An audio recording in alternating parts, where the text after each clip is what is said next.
Hey guys, Sports Gaming Fever here, back again, this time with some more Magic the Gathering. This one is a deck tech. Just a note before I get started, if you're watching this video and you're usually watching my hockey videos, I'll have some more of those soon. I've just been pretty busy and I've only had time to do these kind of like quick little videos. I will definitely be back with more soon. I've had just a bunch of schoolwork and extracurricular things that I've had to take care of, but anyway, let's start with this deck tech. So this is a Selesnya Populate deck. So most of it is standard. There are some things that are not, which are added for good reason. So I think we're gonna start with the land base, and you'll see what I mean by we just add some things for good measure.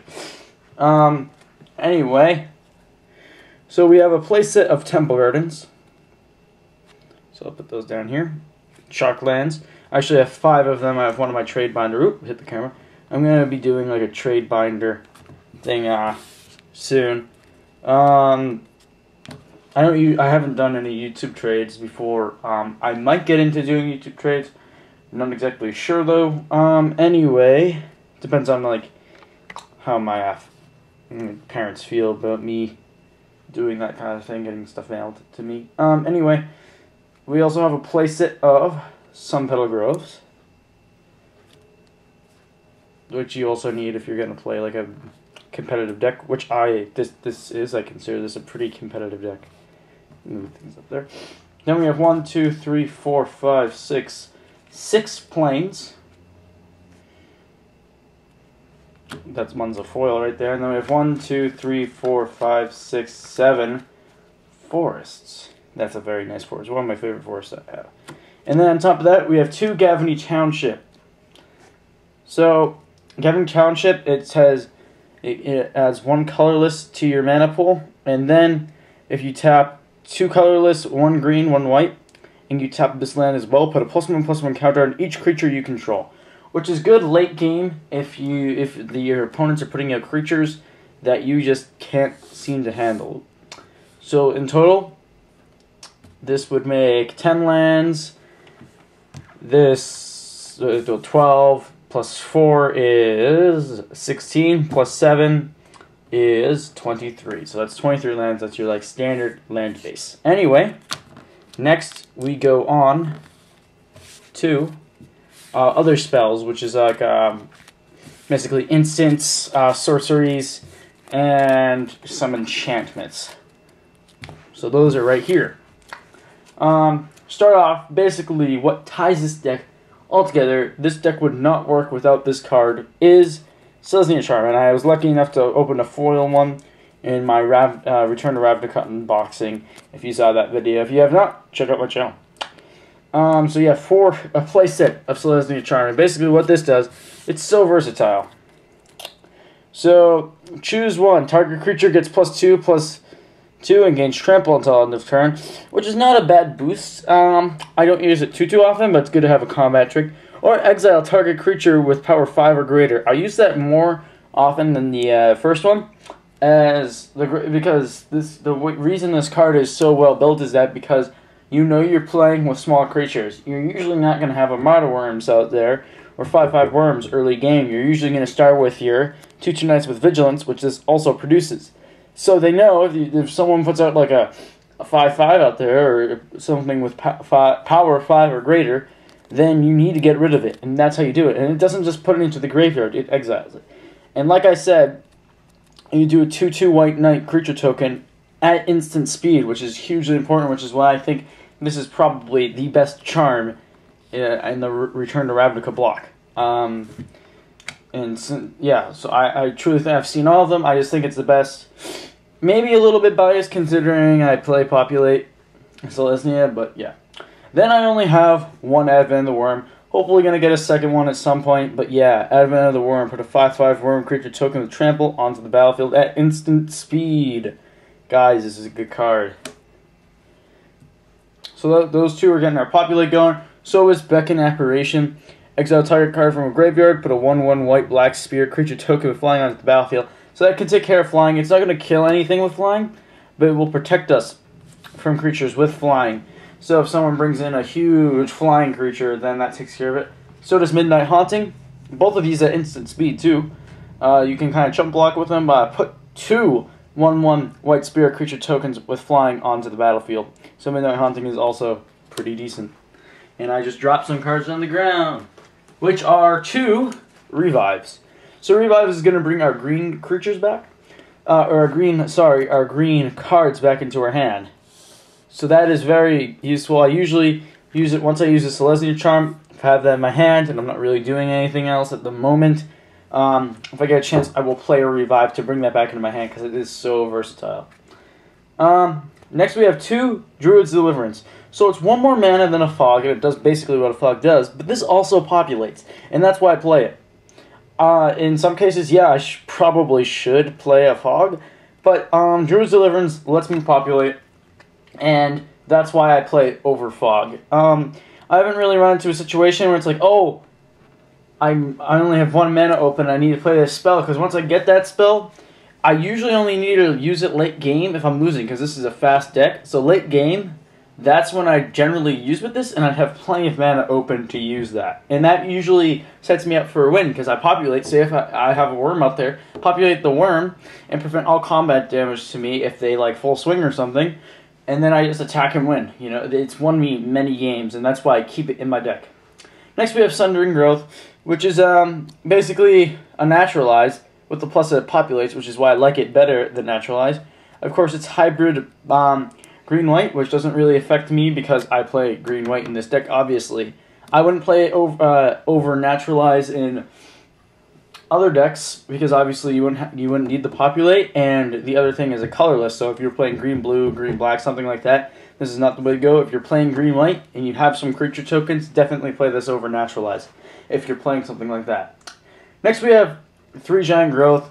This deck started out with 4, and I played 4 for a while. Just recently took 1 out because I was just drawing it way too much, and I like it better than Titanic Growth because 1 less mana, and it only gives 1 less +1/+1 until end of turn. So that's why I like it, and I played a lot. Very good combat trick. There's never really a time that I wish I had the extra +1/+1 on it, so it works out good. Next I play Rootborn Defenses. And you might be asking, why do I play Rootborn Defenses in this sort of, like a standard, like a competitive deck? Well, the reason is, first it populates, and then creatures you control are indestructible this turn. So I can full swing, or if they're full swinging at me, I can block, I can get an extra blocker and then make him indestructible. So it's perfect. It's just a really good card. And I've never really run into a situation where it's too much mana. I mean, 3 mana is a lot, but I mean, it's obviously not pushed. I think that's a fair cost for that. Next, I have a Growing Rank, so populate at the beginning of your upkeep. Pretty simple, pretty explanatory. I have 2, but I only play 1. I don't want to get that card too many times. I don't want to have it like stuck in my hand. I'm just going to put that right there if you guys don't mind. Next, we have a Martial Law.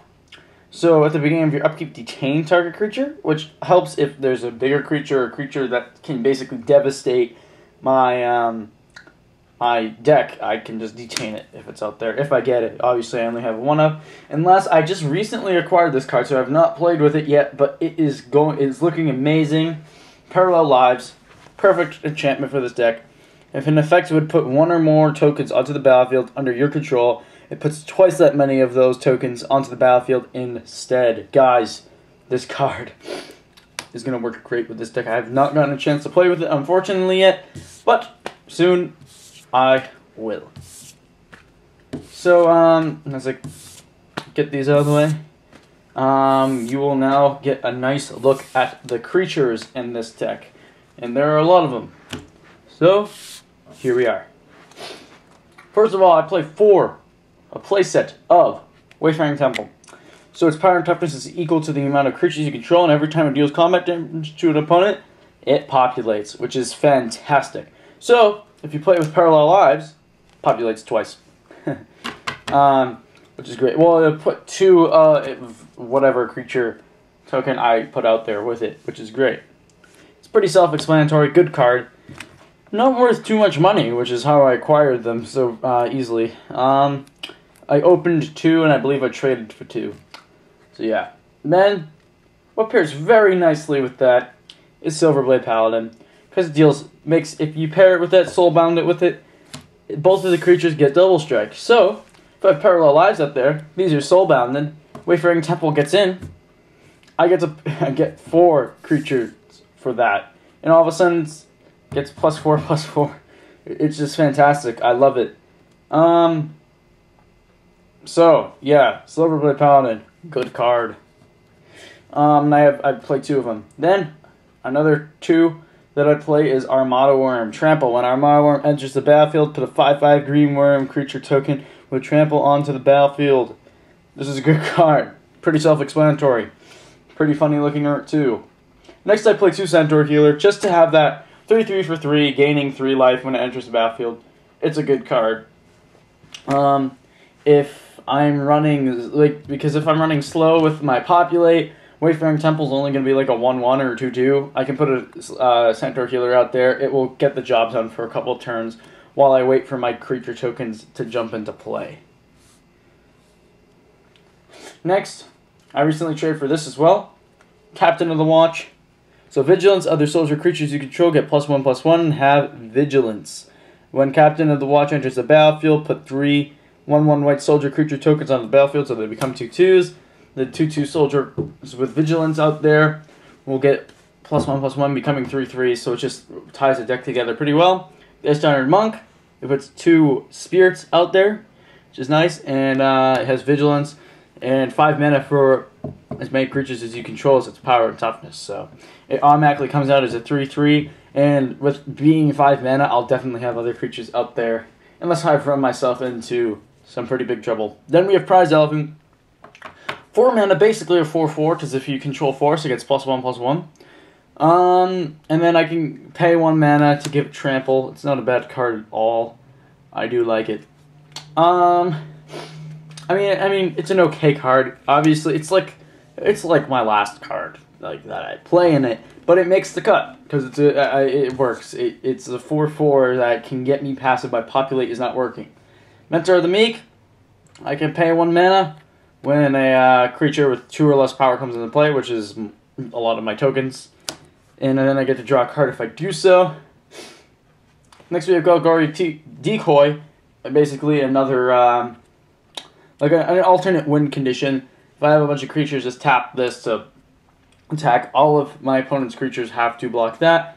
Just going to put that right there. And then last but not least, Spawnwraith. Just acquired this card as well in a trade.